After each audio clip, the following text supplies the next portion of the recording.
Okay, this is block 5, the Roaring Twenties, part 2, Return to Normalcy, with a section starting the Esch Cummins Transportation Act. This is another example of Warren G. Harding's Return to Normalcy and the end of the progressive and wartime restrictions on the American business. If you remember from block 4, the American railroad industry was put under federal control through the duration of the war, and this Esch Cummins Transportation Act ended federal control of the railroads. What it did was it returned control of the railroads to their private owners.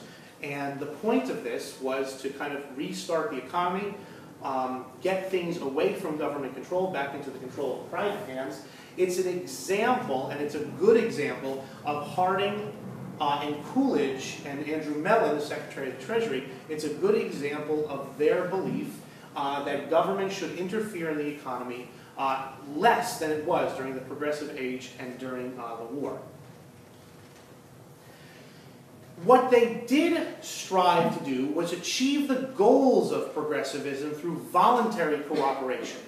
That they did not want to hold companies legally responsible to provide, certain working conditions and certain amounts of hours and wages. What they wanted was voluntary cooperation. They wanted companies to voluntarily provide those protections and those shorter hours and those better conditions. On one hand, it seems pie in the sky. Why would a company spend more money on doing these things when it didn't have to, if its cooperation was voluntary? But on the other hand, the argument went that if companies did not voluntarily cooperate with these restrictions, they would only cause progressives and people like them to come back to power, and then the companies would be back under the control of the government.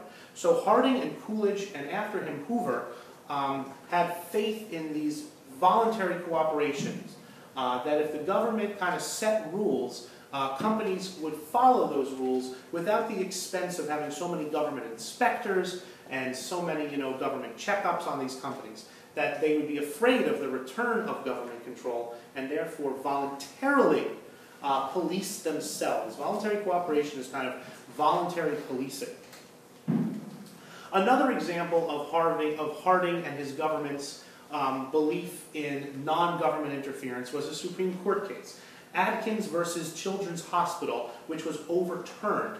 Now, back during the progressive time, back during the progressive age in the 19-teens, a Supreme Court case, Adkins versus Children's Hospital, allowed as constitutional special workplace protections for women. Women in the workplace were given certain protections that men were not given in the workplace, in terms of workplace safety, in terms of hours, in terms of conditions. And that was proved in Adkins versus Children's Hospital to be constitutional. Now, during Harding's term, a challenge to that law was brought up, and the court under President Harding overturned Adkins versus Children's Hospital. And the argument that they made was that government cannot make special workplace rules for women because women now had the right to vote. And women having the right to vote implied political equality, and you cannot go and make specific rules that benefit one group of people, women in this case, over another group, men in this case, if both men and women had the ability and the right to vote.